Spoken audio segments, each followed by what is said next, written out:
The following program has been generously funded by the Patterson Foundation.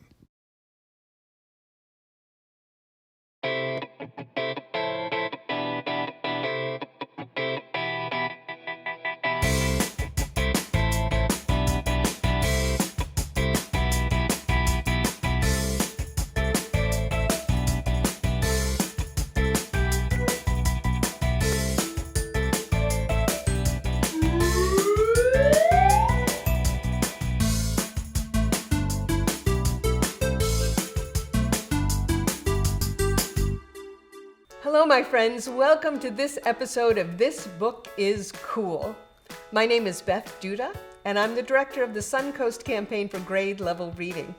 We have a very fun book to highlight today. It's called Duck, Rabbit. You can see the exclamation points, so we have to have a lot of enthusiasm when we say the title. Now, this book has something very interesting about it. We're going to talk about optical illusions because when you look at this book, what do you see? Do you see a duck? Or do you see a rabbit? Well, we have a very special friend with us today who's going to help us figure it out. With us today is Xtavia Bailey. Hi, Xtavia. Hi, how are you? I'm doing very well today. How about yourself? I cannot complain. Doing so good.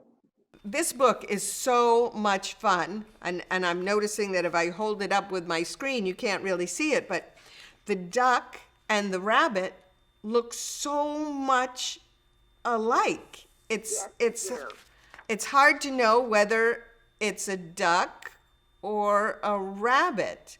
Is that one of the reasons why you think this book is cool?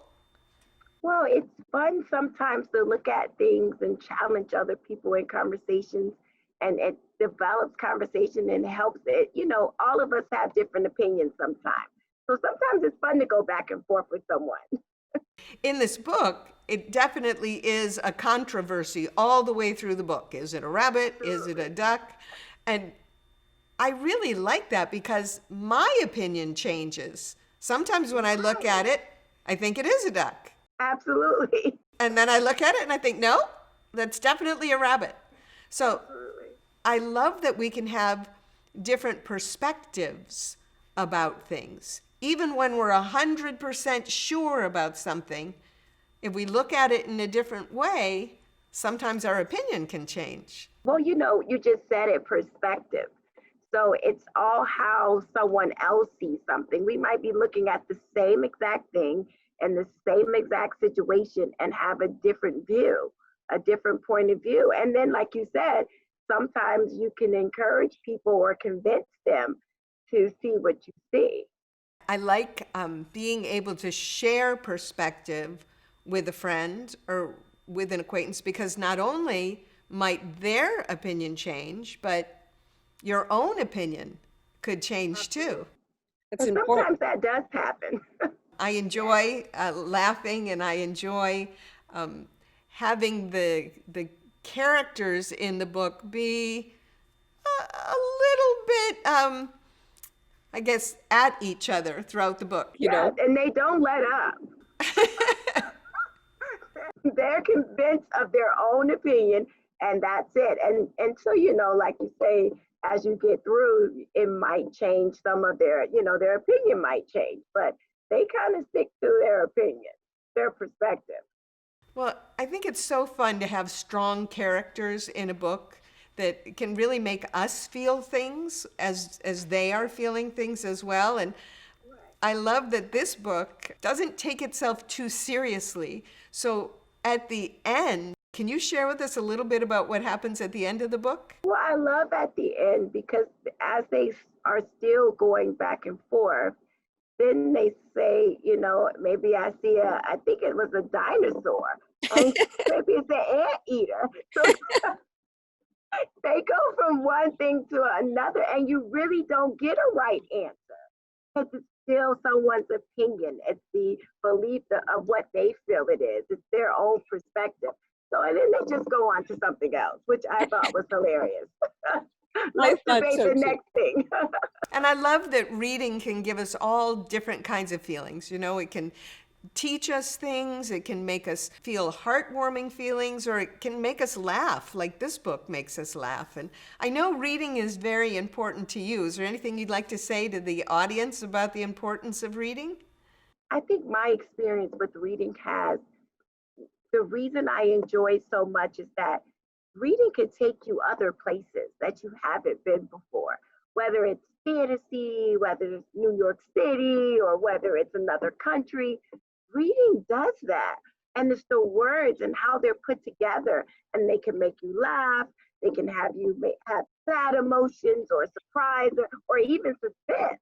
And this one was almost like a debate, and you were like, well, who's going to win? And so you're going back and forth on their words, and then nobody wins at all, because then you see, hey, it's all about perspective. Yeah. Well, I want to thank you for taking time out of your day to be with us. It was great to see you. It's always great to see you. And hopefully we'll see each other very soon. I hope so. Thank you for having me. Thank you. Bye-bye. Bye. It was fun to talk to Xtavia about this book, Duck, Rabbit. I want to show you one of the things that she was talking about at the end. We've gone through the whole book wondering if it's a duck or a rabbit, and then at the end, now we have to wonder, is it an anteater or is it a brachiosaurus? I guess it all depends on what way you look. Is this the mouth or is this the mouth? I love optical illusions. We have some great words for our word bank. The first word is bill. Bill. And for our purposes today, we're talking about the mouth of a duck. We call the mouth of the duck a bill. Our next word for our word bank is the word distinctly. Distinctly. That means clear or noticeable. Distinctly. Our next word is the word wading. Wading. Wading means to walk through water. Our next word is the word swamp. Swamp. A swamp is a low area of very wet, soft land. A swamp. Our next word is the word hiding. Hiding. Hiding is staying out of sight. And our final word for our word bank today is the word binoculars. Binoculars.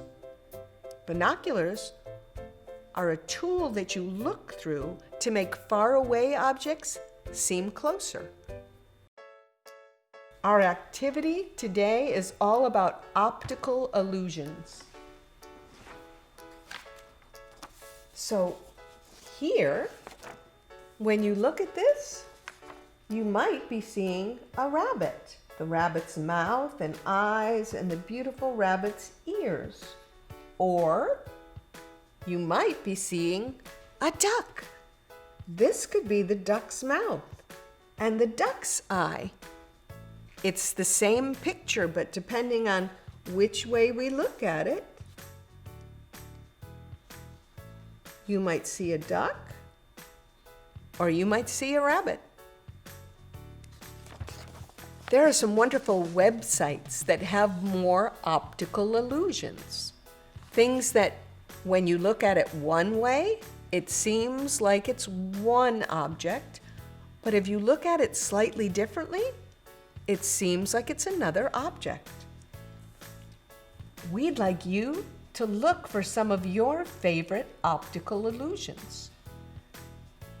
There's a website, www.opticsforkids.org/illusions. I think you'll have a lot of fun looking at all of the different things they have posted.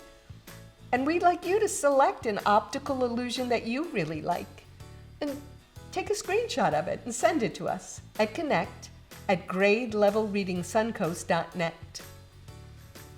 We'd also like you to share a book that you really like and create an episode of This Book is Cool. All you need to do is tell us the name of the book and the author, and select 4 or 5 things about the book that you really like. Include some words for our word bank, and perhaps come up with an activity that goes along with the book. You can send your episodes of This Book is Cool to connect@grade-level-reading-suncoast.net. I really enjoyed the optical illusions in our book, Duck Rabbit. Right now, I think it's a duck. Wait, maybe it's a rabbit. No, it's a duck. Or maybe it's a rabbit. I'm going to have to spend some more time with the book. I hope you'll spend time with books this week. Remember, reading is the key to succeeding. Bye for now.